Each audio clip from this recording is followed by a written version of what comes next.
안녕하세요. 자, 양도세 14번째 시간인데요. 오늘 금요일 마무리 잘 하시면 주말 행복한 주말 보내시고 이제 월요일 날 중단을 합니다. 기출문제는 자, 그러면 오늘 다룰 부분은 비과세 부분이거든요. 알고 계시더라도 한번 점검을 하고 가겠습니다. 양도소득세 비과세하고요. 감면하고는 틀려요. 비과세는 과세권자인 국가가 과세권을 스스로 포기한 것을 얘기하는 거고, 감면은 감해주거나 면제 혜택을 주는 거죠. 감면은 감면 대상 당사자가 감면 신청이 들어오면 세금을 일부를 감해주거나 면제 혜택 주기 때문에 개념이 비과세랑 감면은 틀려요. 근데 우리 감면은 시험 범위에 들어가지 않고 우리는 가학세금의 비과세까지만 시험 범위에 들어가는 내용이죠. 그러면 양도소득세 비과세 부분은 크게 네 가지가 있는데 그 첫 번째 파산선고죠. 법원으로부터 파산선고 처분 받았고 파산선고 받은 사람의 재산은 양도에서 발생한 소득이 있어도 국가가 채권자들을 연쇄 파산 막기 위해서 보호해 줘야 되기 때문에 국가가 세금을 부과하지 않습니다. 그래서 요거 제목만 기억하시면 돼요. 별도로 공부할 건 없습니다. 두 번째, 농지죠. 농지, 요건을 충족한 농지를 교환 분합으로 인해서 발생하는 소득에 대해서 요건을 충족했다면 세금 부과하지 않겠다. 시험에서는 농지에 대해서 물어봅니다. 다음 세 번째, 조정금. 이것은 지적에 관한 법률 특별법에 따라서 우리나라 국토를 다시 측량을 해서 종이로 되어 있던 걸 디지털화로 작업을 하고 있어요. 그래서 국책사업으로 2030년까지 전 국토를 다시 측량을 하는데 그때 측량하면서 내 토지의 일부가 도로 등으로 편입이 됐어요. 그럼 내 토지 면적이 감소됐죠. 그리고 국가로부터 소정의 금액을 받습니다. 공시가격 정도로 받죠. 그게 조정금이에요. 그래서 내 토지가 감소됐고 국가로부터 돈 받았으니까 양도죠. 양도지만 소득세 세금은 부과하지 않겠다. 요거 그래서 시험에서 물어볼 수 있는 내용은 지문만 파산선고 처분으로 발생하는 소득 경제의 확정으로 면적이 감소돼서 지급받는 조정금 요 정도만 보시면 되고 우리가 물어볼 수 있는 건 농지예요. 그리고 1세대 1주택이죠.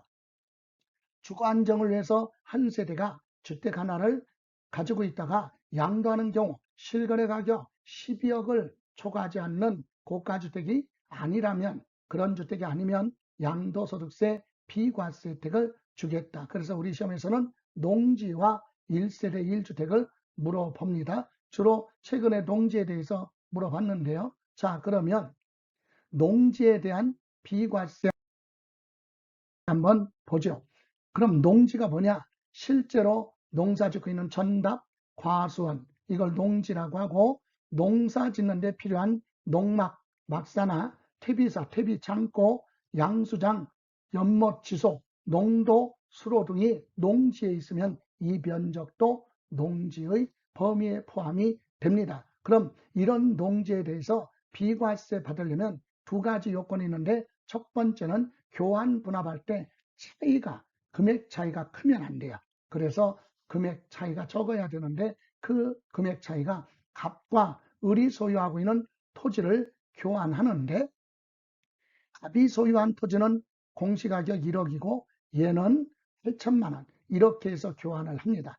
금액이 딱 일치할 수 없죠.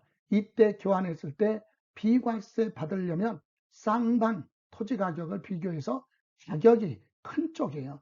자, 갑소유 토지하고 을소유 토지 중에서 지금 갑소유 토지가 커요. 1억이니까 큰 쪽을 기준으로 해서 4분의 1 이하가 돼야 된다. 그렇다면 지금 갑과 을은 교환했을 때 요 차액이 있죠. 요 차이 나는 게 얼마예요? 1억에서 8천만 원 차가 나니까 2천만 원 차액이 발생했는데 이 2천만 원은 비과세 받을 수 있느냐 없느냐 그건 요 토지 가격 1억이죠. 큰 거. 여기에 4분의 1이면 2,500만 원 이하. 2천만 원이니까 해당되니까 비과세 받을 수 있다. 금액 요건 충족했으니까 요건 비과세 받는데, 두 번째는 교환 분합하는 사유가 있어요. 어떤 사유로 얘들이 교환 분합했느냐? 네 가지 중에 첫 번째, 국가 등이 시행하는 사업으로 인해서 교환 분합을 했고 차액이 4분의 1 이하. 국가 또는 지방자치단체가 시행하는 사업과 2번은 국가 등이 소유하고 있는 토지와 교환 분합하는 농지. 그리고 세 번째, 농어촌정비법, 농지법, 농지기금관리법 등에 의해서 교환 분합했다. 그래서 1, 2, 3번의 경우는 국가나 법률이기 때문에 거짓말할 수 없어요. 확인이 되니까. 이런 경우는 위에 차액이 4분의 1 이하만 되면 비과세 혜택을 줍니다. 근데 4번은 틀려요. 경작상 개인과 개인끼리 농사 짓는데 쌀농사 짓는 사람과 백농사 짓는 사람이 교환할 수도 있고, 그죠? 멀리 떨어져 있으니까 교환할 수도 있죠. 이때 짜고 이걸 빙자해서 세금을 포탈할 우려가 있기 때문에 여기 조건이 하나 더 붙어요. 새로운 농지 소재지에 거주하면서 3년 거주 경작을 하여야 한다. 그랬을 때 비과세. 그럼 지금 교환 분합할 때는 요건을 충족했어요. 그러면 3년 거주 경작할지 안 할지 모르니까 일단 비과세 혜택을 주고 사후 관리 지켜보고 충족하지 못했으면 그때 가서 다시 과세를 한다는 것. 이렇게 해서 농지 비과세 부분에 대해서 보셨고, 이 부분에 대해서 출제됐던 문제로 한번 보고 가겠습니다. 자, 그러면 양도소득세 비과세 대상 그랬죠? 비과세 대상, 비과세에 대한 설명으로 틀린 거. 자, 파산 선고 처분으로 발생하면서도 법원으로부터 파산 선고 받았으면 비과세 맞습니다. 지적 재조사에 관한 특별법에 따라 경계의 확정으로 지적공부상 면적이 감소가 돼서 국가로부터 일정한 금액 조정금을 받았다. 돈 받고 토지가 감소됐죠. 그렇더라도 비과세 혜택을 주는 겁니다. 국책사업이니까.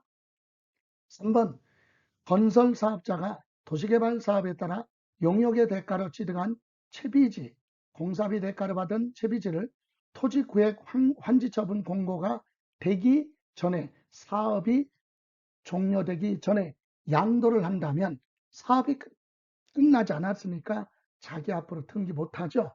이렇고 양도하는 건 고의성이 없기 때문에 미등기로 보지 않는다라고 하는 비과세 배제되는 미등기 양도자산에 해당하지 않아요. 등기 안 하고 양도했어도 미등기로 보지 않는다 이 얘기입니다. 그래서 맞고요. 도시개발법 사업이 종료가 되지 않았어요. 그러면 사업이 끝나면 환지받을 토지를 내 앞으로 등기하고 양도해야 되는데 환지받은 토지를 등기를 하지 못하고 사업이 종료되지 않았으니까, 그래서 양도하는 경우는 미등기 자산으로 보지 않는다라고는 예외 규정이 있어요. 그래서 비과세 받을 수 있습니다. 맞고요. 국가가 소유하고 있는 토지와 국가 등이 소유하고 있는 토지와 교환 분합한 농지로서 쌍방 토지가액 차액이 가액 큰 편에 4분의 1 이하가 돼야지 초과하면 안 되죠. 그래서 이건 틀렸습니다. 어디서요? 4분의 1 초과가 아니라 4분의 1 이하가 됐을 때 비과세 혜택을 주는 거죠. 예, 이렇게 해서 틀린 건 몇 번? 5번이 되겠습니다. 이번에는 농지에 관한 설명으로 30회 때 출제된 거 틀린 거 그랬어요. 틀린 거. 자, 농지라고 하는 것은 논이나 밭, 과수원으로서 전닭, 과수원, 지적공부상 지목에 관계없이 실제로 경작에 이용하고 있는 토지가 농지다 맞습니다. 이때 농지 경영에 필요한 농막, 여러분 농사 짓는데 10평 이내의 농막은요 건축물로 보지 않아요. 그래서 허가 안 받고 그냥 지어도 돼요. 그래서 그것도 건축물로 보지 않고 그냥 농지로 본다. 퇴비사, 양수자, 지소, 못이죠. 연못, 농도, 농지 위에 도로가 있거나 물이 흐르는 수로가 차지하고 있는 부분이 있으면 그 면적도 농지의 범위에 포함합니다. 맞습니다. 2번 국토의 계획 및 이용에 관한 법률에 주거지역, 상업지역, 공업지역에 농지가 있으면 이것은 비과세 혜택을 줄 수 없어요. 그런데 이런 지역 외에 있는 농지죠. 경작상 필요에 의해서 교환함으로써 발생하는 소득은 쌍방 토지가액 차액이 요 차이 나는 요 금액이 쌍방 토지가액 큰 쪽에 4분의 1 이하고 새로운 농지 소재지에서 법률이 아니라 국가 등에 의해서 하는 것이 아니기 때문에 3년 이상 농지 소재지에서 거주하면서 경작을 했다면 제촌 작용한 거니까 비과세 인정이 됩니다. 또 3번 농지 소재지, 여기서 2번에 농지 소재지에서 거주를 했죠. 이때 농지 소재지에서 거주하면서 경작해도 되고 아니면 인접한 붙어있는 시군에서 거주하면서 농사져도 되고 아니면 농지로부터 멀리 떨어져 있어요. 직선거리 30km예요. 30km 이내의 지역에 거주를 하면서 농사짓고 있다. 이것도 제촌 작용으로 봅니다. 이때 농사짓는 게 절반 이상이 자기 노동력에 의해서 농사짓고 있다는 것이 확인이 되면 이런 경우는 비사업용 토지에서 제외된다. 그죠? 비사업용으로 보지 않는다 얘기는 작용하는 농지로 보겠다. 단 농지는 도시지역 외지역에 있고 소유기간 중 제촌 작용의 변동이 없고 계속해서 농업에 종사했고 다른 소득이 없다면 비과세 받을 수 있습니다. 농지. 다음 도의 계획 및 이용에 관한 법률에 개발 제한 구역에 있는 농지는 개발 제한 구역이나 녹지 지역에 있는 농지는 비사업용 토지에 해당하지 않습니다. 농사지는 진정한 경작으로 보는 거죠. 그래서 이건 틀렸다. 비사업용 토지가 아니라 사업에 이용하는 거. 무슨 사업? 농사짓는 농업에 종사하는 사업용 토지지 비사업용 토지에 해당하지 않습니다. 또 비사업용 토지에 해당하는지 여부를 판단함에 있어 농지의 판정은 소득세 법령상 규정이 있는 경우를 제외하고는 사실상 현황에 의해서 사실상 현황이 분명하지 않은 경우는 공부상의 현황에 따라서 농지 여부를 판단한다. 그러면 맞습니다. 이렇게 해서 틀린 건 4번이 되겠네요. 예. 자,